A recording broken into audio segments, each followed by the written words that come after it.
The way we lead impacts the way people live. This world needs truly human leadership. I'm Brent Stewart, your host. Thanks for listening. This podcast is an outreach of Barry-Wehmiller. You can connect with us on Facebook, LinkedIn, Instagram, and Twitter at Barry-Wehmiller, and find our podcasts, articles, and videos at trulyhumanleadership.com. You're listening to a Truly Human Leadership podcast refresher, where we reshare insight from podcast episodes from the past.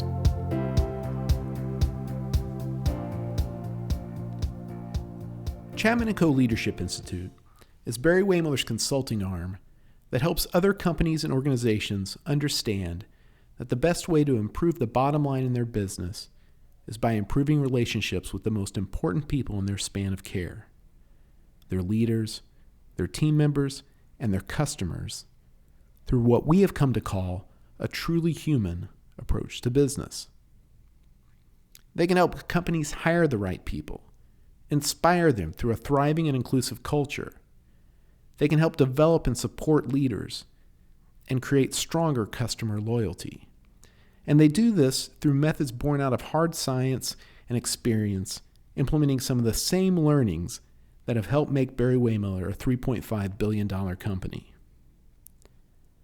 Sara, Hannah, and Matt Whiat are the leading partners of Chapman & Co., and over the years they've been on many of our podcasts.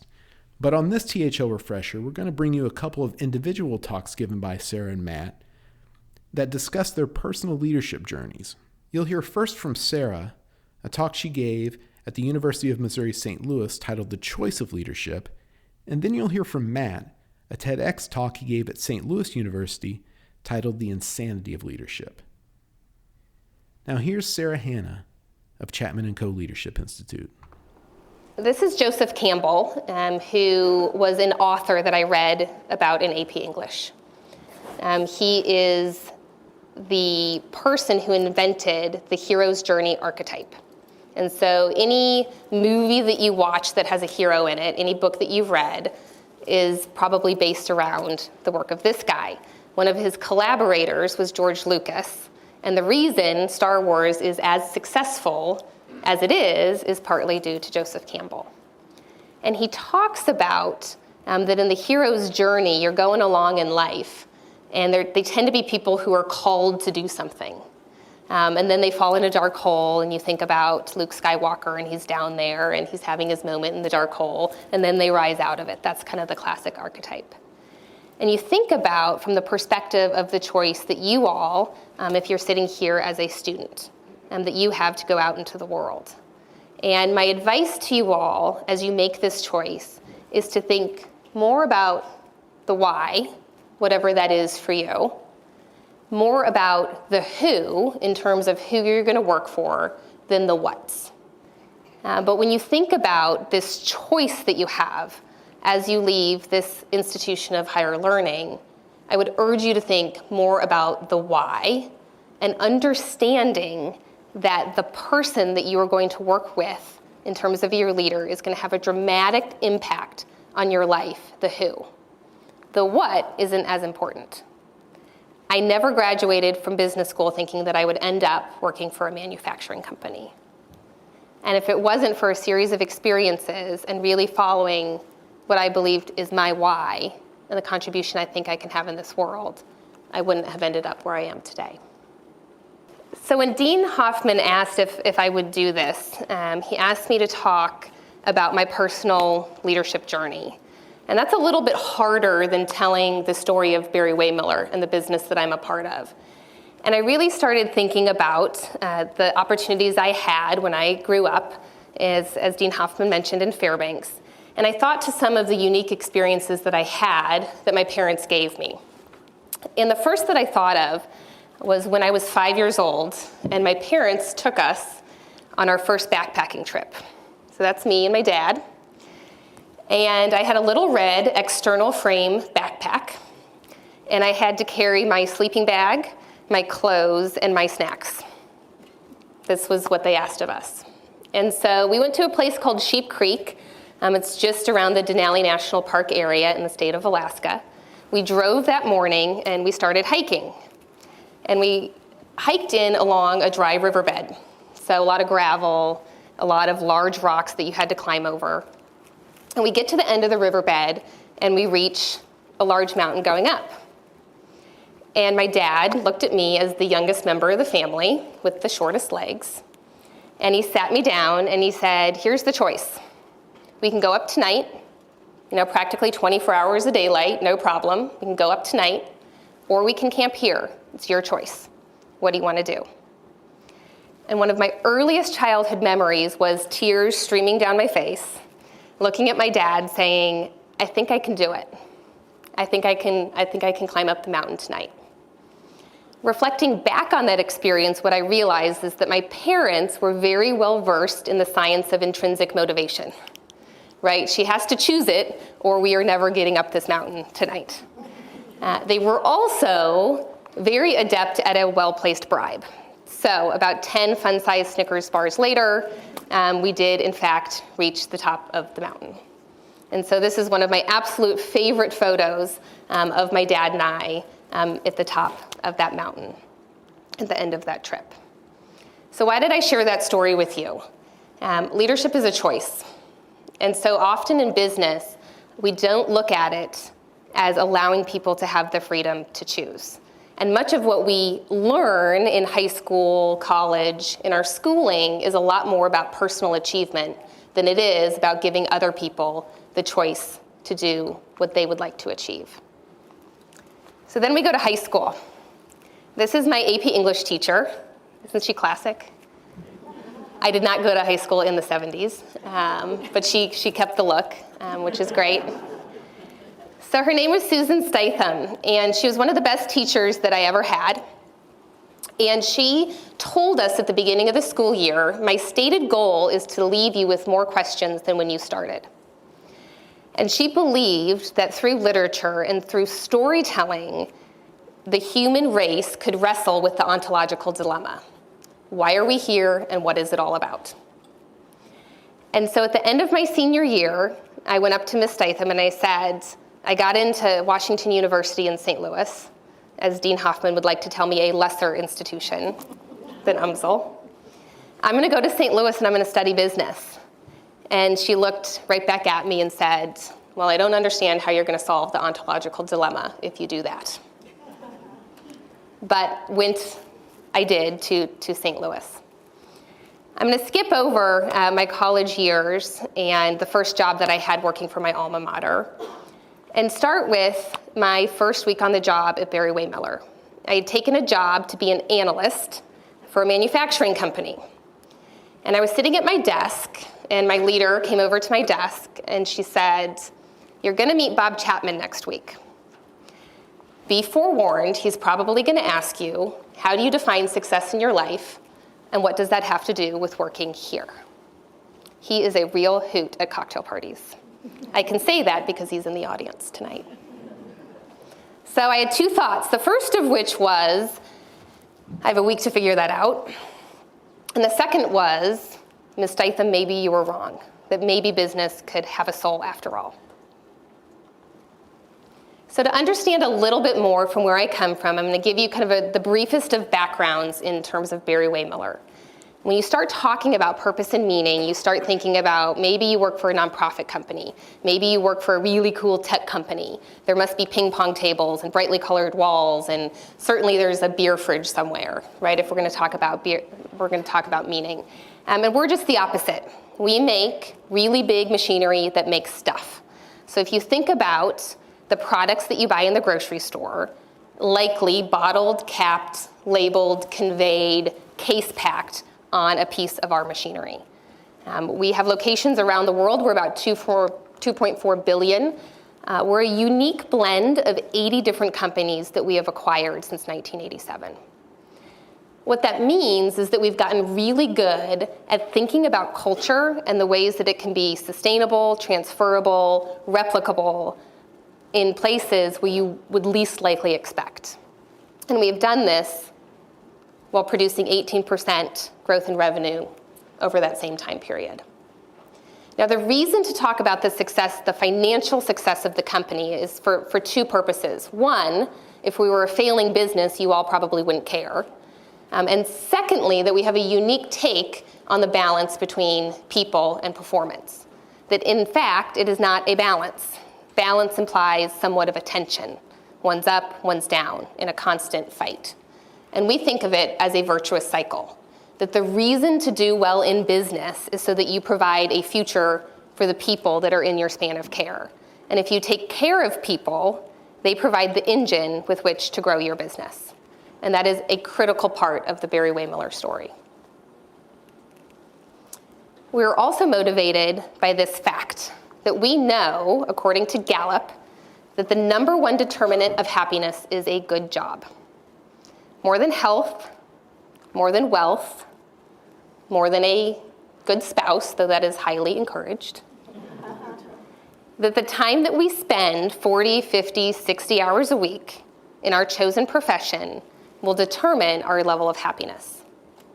What this means is that business has a tremendous opportunity to affect lives in a positive way.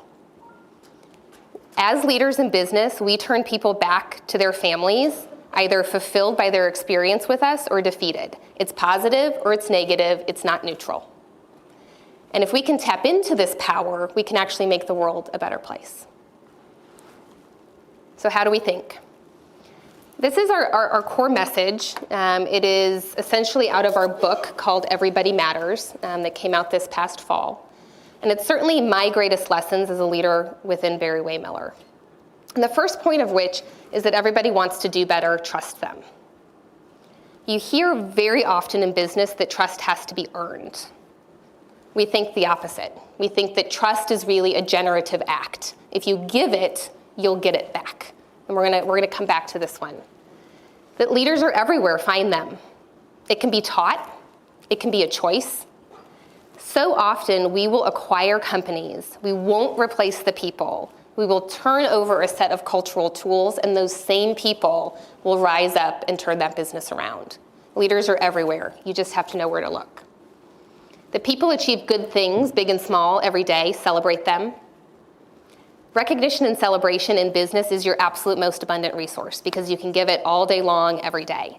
And you think about that we get a little conditioned to recognize and celebrate achievements. And if you apply that to a child riding their bike and you say to that child, you know, when you get her all the way around the block, then I will celebrate you. But we skip over the effort to the achievement. We skip over saying, hey, good job, you put your helmet on. Good job, you looked both ways as you were crossing the street. And so as business leaders, we're really called to look for those small things and shine a light across the organization and find those small things that we can recognize and celebrate.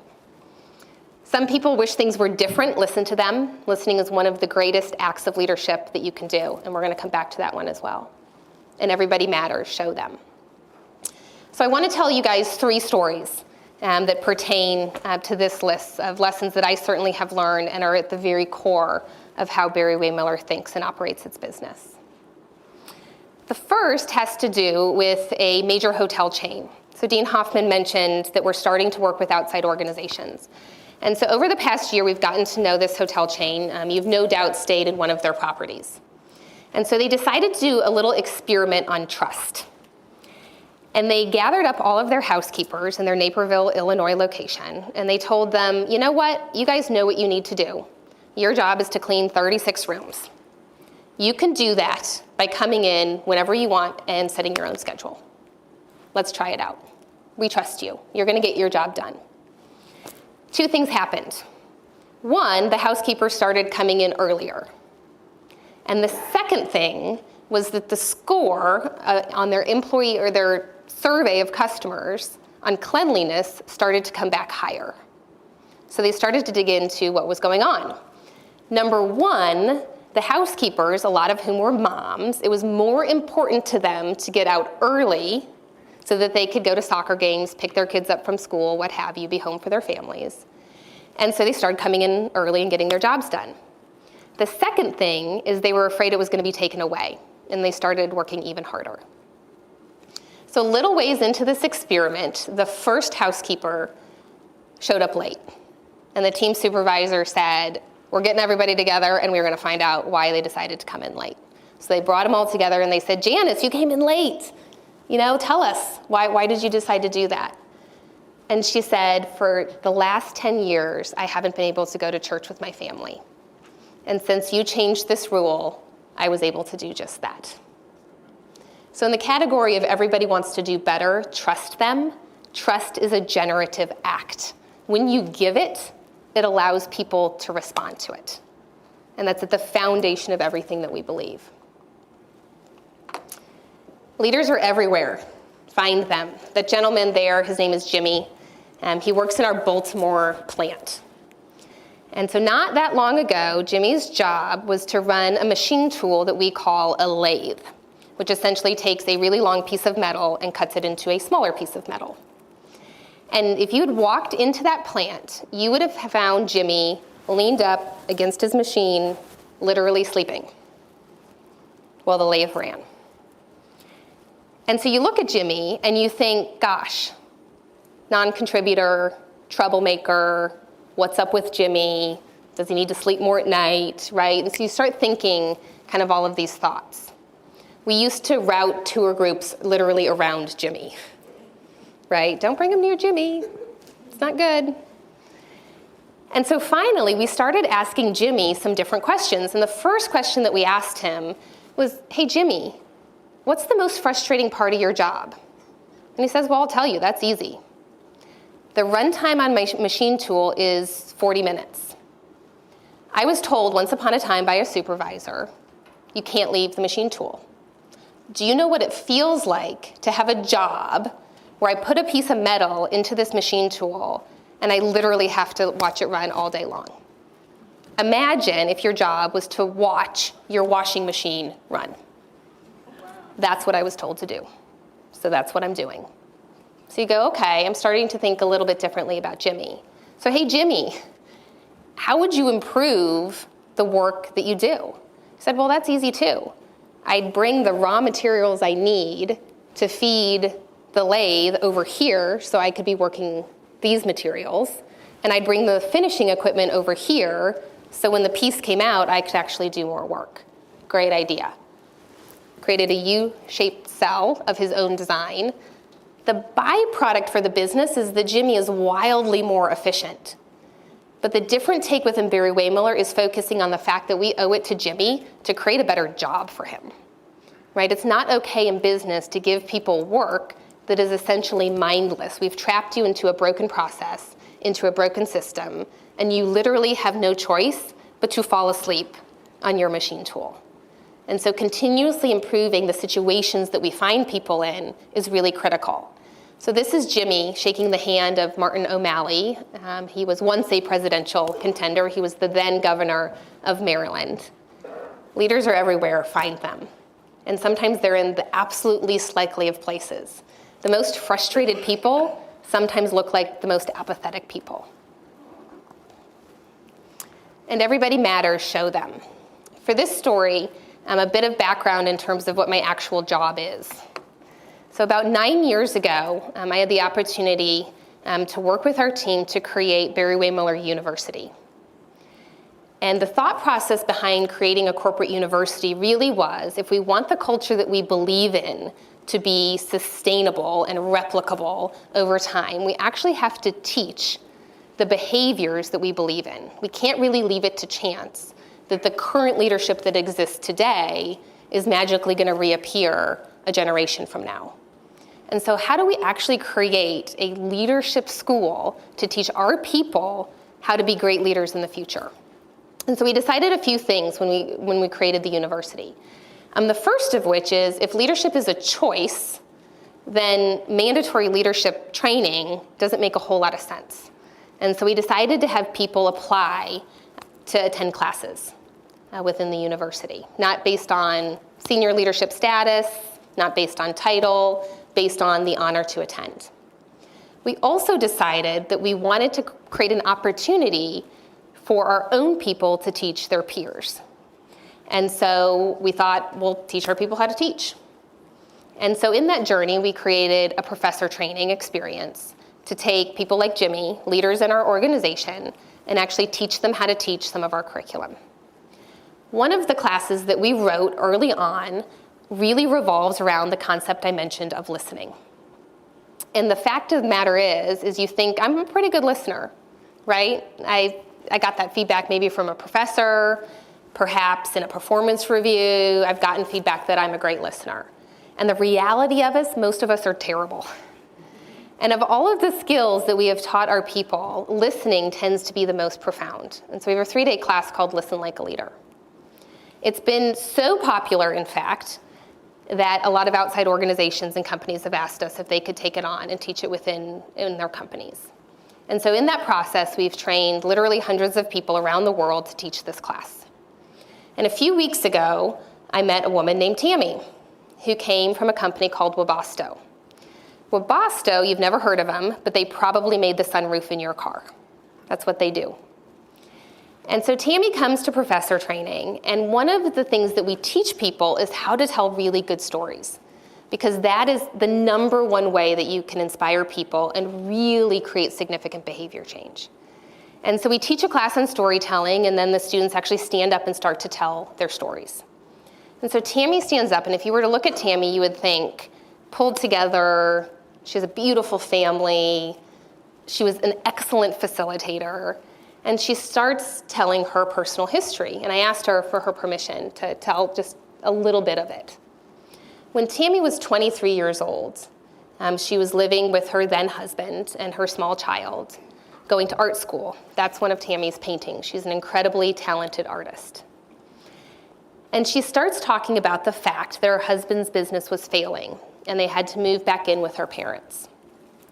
In that process, she actually discovers that the reason that his business was failing was because he was addicted to heroin. And it's not necessarily important to go into all of the specific details of Tammy's story, but if you're imagining all the terrible things, that's what happened to Tammy. She ends up as a single mom. She lost her husband. She ends up as a single mom working for an automotive company, this brilliant artist who had to give up on her dream of art school to take care of these precious children of hers. And at the end of professor training, this is what she said, is that she'd worked in healthcare and she'd worked in education. And who would have thought that she would have to come to the automotive industry to have a chance to teach people how to listen? So maybe business has a soul after all. I think about Tammy, and I think about the question that Bob asked me, which I haven't answered for you all yet, in terms of how I define success in my life. And it's really this, and this is personal to me. And it's personal to that idea of choice, that being there for people in that moment of choice so that they can achieve more than they thought possible. For Tammy, it was that opportunity to teach, is where I find my inspiration and why I do what I do every day.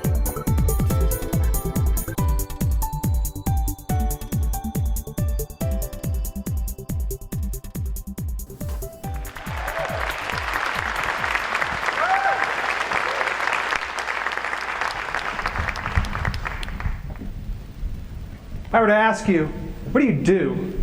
Most of us would respond something in line with our work or occupation. I'm a doctor, I'm a lawyer, I'm a physicist, I'm a poet. I might be broke if I'm a poet, but I'm still a poet. I'm a professor or I'm a student. And yet we all fulfill deeper roles in our lives than just what we do for a living. I'm a husband to my wife, pictured here. I know it's blurry, but trust me, I married way above my pay grade. I'm also a dad to my young boys. This is Henry. Yes, I caught him. And my older daughter. Still trying to be the father that I think they deserve. Previously, I served 25 years in the U.S. military. I started at the very bottom of the U.S. Air Force. That rank is called Airman Basic. It's like the base model with no options. And served through senior officer. I've had assignments in the Pentagon in the Middle East. I worked with our new NATO partners in Eastern Europe. I had the honor of commanding men and women in service of their nation and flown those who fell on the battlefield home to their final resting place. In 2003 and 2004, I was a member of the United Nations Peacekeeping Force in Liberia, West Africa, fresh on the heels of their gruesome civil war. And currently, I serve as a partner in the Barry-Wehmiller Leadership Institute, transferring a career of serving nation into a career now of serving humanity. In all of those roles, at times, I'm a leader. And in all of those roles, I've failed. I failed in my first marriage. I'm not, as the coffee cup might say, world's greatest dad. My young boys probably think that going to your room and thinking about your actions is going to solve all of the world's problems, even global warming. And as I look back upon my military career, I think, oh my gosh, if this older, more mature self could talk to the younger version and tell them you can't just order people around and expect them to do what you want to your quality standards on your timeline and then be frustrated when it doesn't happen. That's being a boss or a manager or a supervisor.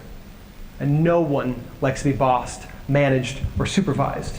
It's interesting, the language, the words, the titles we use for the work of leadership, isn't it? As I reflect of these successes and failures, both deployed and at home, deployed to war-torn lands and impoverished lands, across all kinds of organizations, both in the public and private sector, I realize leadership is exactly the same. Now, I don't care, and I'm not interested in what the formal definition of leadership is. It's too easy to misinterpret. Here's my truth. Leadership is the relationship between people.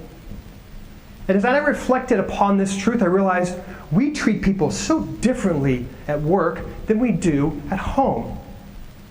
Why does anybody here care about that? Why does anyone care about that? Because how we lead and how we are led impacts how we are all going to live. The places where we make a living, it's where we spend the majority of our waking lives. So today I'm going to share with you a few stories that articulate this great divide between home and work life, and a little bit about what happens, the benefits of such when you focus on the relationships between people. My wife and I are raising 2 young boys. It's very important to us that we give them all the love and care and support so they grow into be good people. And that's obvious that it's important that my wife is engaged in this endeavor. And so to determine my wife's engagement in the raising of our children, the commitment to the marriage, and the productivity of our household, I did what any good organization would do.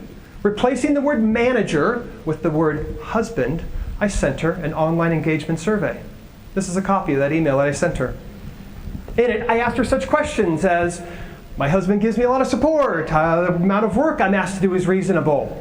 My husband gives me constructive and honest feedback. What spouse wouldn't want that, huh? And my personal favorite, I can disagree with my husband without fear of getting in trouble. Family law attorneys out there are thinking, you're about to be on your second failed marriage. Here's my wife's response. Where'd you get this stuff from? And do you really, all caps, want the answers? My wife has a great way of saying a whole bunch with just a few little words. And in between the lines, what she's really saying is, 1, this is a terrible venue, terrible medium to have this conversation. 2, is anything really going to change if I give you these answers? Spoiler alert, that's not that far off from what people at work feel like when they get these. We find it absurd that I would do this in a family because we realize we can't have a relationship with a survey solely based on that. And yet we find it perfectly acceptable to do so in organizations. How crazy, right? Because both groups, both the family and the organization, they're both made up of, what do you call those things? Oh yeah, I know, people. Imagine the difference if I sat down in person with my wife and said to her, I know that you put your entire career on hold to support my service in the military and to be the primary caregiver to our young boys. As we do everything we can to love and support them and give them our opportunities so that they can grow and develop their gifts and talents into good people, I want to know, what can I do to support your role as a person who's building the foundation upon which everything else will rest? Feels a little different, doesn't it? If you want engaged people, listen to them. And you don't listen through technology, you listen in the relationship. Leadership is the relationship between people. And if there's one thing relationships need, it's understanding. And one understanding we commonly misinterpret is what actually motivates someone. You can't actually motivate another person. You can only create the environment for them to motivate themselves. I'll give you an example from a place whose entire existence, whose sole purpose is meant to mold young men and women to serve in one of the most difficult callings there is. I'm talking about boot camp. Air Force military basic training. The kind of place that says, you know what, you actually don't need to set an alarm. We'll make sure you get up right on time. I went through boot camp when I was 18 years old. It was quite an uninspiring experience for me. I remember a lot of yelling and screaming and degrading and insults. And next thing you know, 6 weeks, 2 months later, something like that, I'm on a bus, headed to technical school to learn how to fix airplanes. I said to myself under my breath as that bus left the base, I said, if I ever come back here, it will be as a commander to make some changes. Luck, fate, fortune, divine intervention would have it.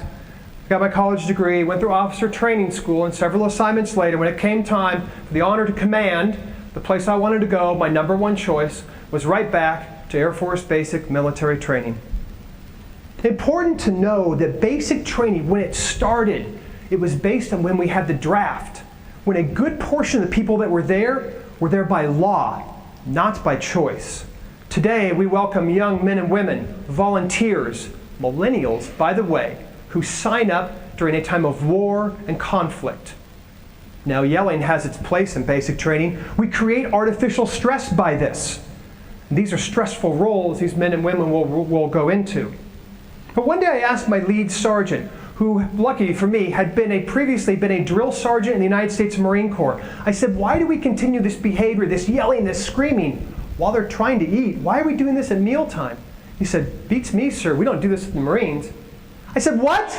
We're the Air Force. What are we trying to do? Out-tough the Marines by not feeding them? We ask them to get up in the morning. We ask them to give their all during physical training. Stay awake during the classroom. Absorb all this information. Learn to shoot a weapon. Learn to make great decisions. We're building character here. And we're doing it on a reduced food intake? What's the training point? Why are we yelling at him? He said, I don't know, sir. Why are you yelling at me? The irony is we had that conversation in the facility where everyone was eating. We made some big changes in that squadron. We stopped the insulting, the abusive, sometimes abusive language, and we were out of the track. Instead of just criticizing them, telling them how terrible they were, we encouraged. We asked them, why did you choose to serve? What do you hope to accomplish? We listened. We ran with them. Some people might say, oh, way to go, fantastic. That's what the world needs, another place where we're all being nice. It's all about participation trophies and rainbows and unicorns, fluffy kittens and hugs, right? This is anything but about being nice. As the role of the commander, I was not nice. A lot of times that was by design. This is about the stewardship of the lives entrusted into your care.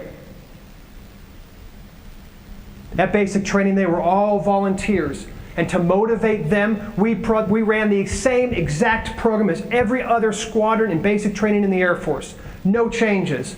To motivate our trainees, we call them, we focused on creating an environment where they would motivate themselves. And we built this environment with our relationships. Leadership is a relationship between people. So how did all this work out? Our squadron went to number 1 in drill and ceremonies, number 1 in marksmanship, number 1 in field deployment exercises, number 1 on-time graduation rate percentage, number 1 for men and women in physical fitness. Faster run times, more push-ups, more sit-ups, more heart, more desire, more motivation. All because we focused on creating the environment through our relationships. The Air Force came out and made sure that we were running the exact program by the books as everyone else was. We were. Then they measured the track. Still a quarter mile. What does this have to do with our places of employment, our organizations, our universities? They're all volunteers. Instead of trying to force and make someone change or motivate them only with the rewards or punishments or lack thereof, we think about creating that environment with the relationship. And think about how this relates to our home life as well. We're not just motivating and encouraging people we care about with sticks and carrots, rewards and punishments. No, we're involved. We're thinking about the environment that we're creating with our relationships. Am I spending enough time with my spouse, with my children? Do I know their hopes, their dreams, their aspirations, their why? This is what you do inside the relationship. Leadership is the relationship between people. And if there's one way we reinforce this relationship, it is with the incredible power of recognition and celebration. My youngest is learning to ride a bike. And as he tries to ride with the training wheels off, and tears start to come down his eyes because the laws of physics have betrayed his trust once again, do I say anything? No, because I'm after the achievement. This is what we commonly see in our organizations. We reward the achievement. I'll give you an example. We reward birthdays. Congratulations, you're still breathing. We reward length of service. Congratulations, you're still breathing at the same place. Quarterly sales targets, quality awards, safety awards. They're all achievements, achievements, achievements. Think about it if we did that in the family. So here my young son is trying to ride the bike, and he gets back on that bike with those tears, with that grit and determination and tenacity that he's going to ride again. All qualities that will serve him very well later in life. But do I say anything? Nope, because I'm after the achievement. When you ride that bike and achieve that goal, that's when I'll recognize and celebrate your efforts. And I'm also missing the opportunity to recognize and celebrate the example he's being. When he's wearing his helmet, looking both ways before he crosses, not running down the elderly on the sidewalk. But I say nothing, tell the achievement. But that isn't the way we treat people that we care about. We're along for the journey. We're there when it all starts. We're encouraging, we're reminding them of the vision. We're letting them fail at times. We're watching out for their safety. And think about all the opportunities I would have missed if from the time that they said they're going to ride a bike to the time that they actually rode it, all those opportunities to encourage, to recognize, and celebrate the example and the effort they were putting forth. That's what we do inside the relationship. Leadership is a relationship between people. It's peculiar as well about how we seem to separate out recognition and celebration between work and family. When the person we want to let them know that they matter or what they've done matters, we exclude that from the family. Peculiar since we strive so hard. Sometimes we're supporting a family, but certainly we want to know, we want to make moms and dads, brothers and sisters, wives and husbands, we want to make them proud. And yet we seclude that from our friends and family. I'll tell you a quick story about someone who went against that grain. My mom has all of my decorations, all the things you amass after a career in the armed forces. But the one piece that sits so prominently in her house, framed, the one that I look at every time I come home, it's a letter written by a general. Not addressed to me, but addressed to her. And in it, he's thanking her, not just for supporting my service to country, but also for the job she did raising me. This means a great deal to me because my mother sacrificed a lot. You see, she only has 2 kids, my brother and I, and we both joined the Air Force when we were 18 years old.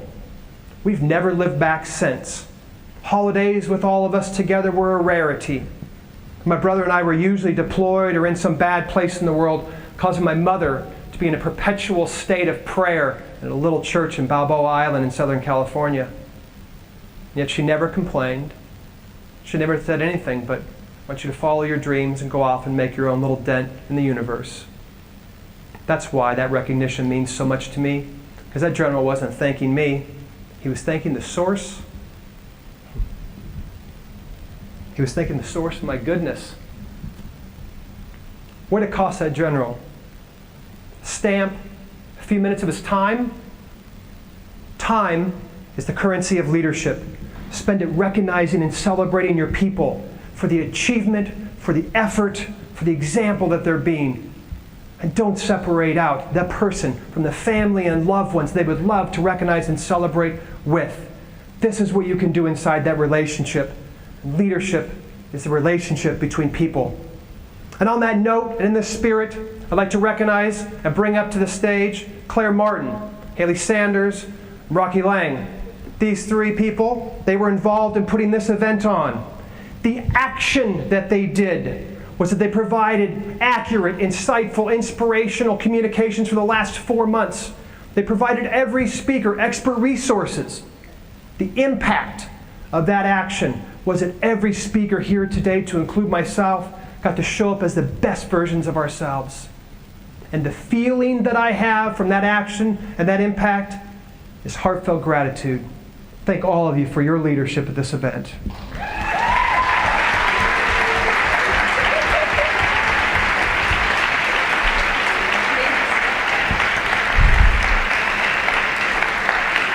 When I think of our future, our collective future, I have nothing but hope and confidence because of people like Rocky and Claire and Haley, millennials, them, like my daughter,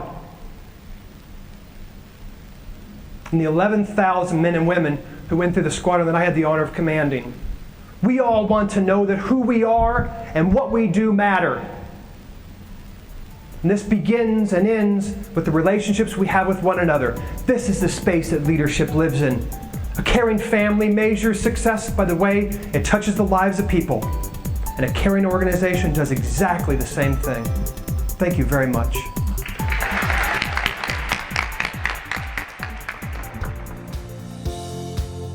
Don't forget to find us and connect on Facebook, LinkedIn, Instagram, Twitter at Barry-Wehmiller.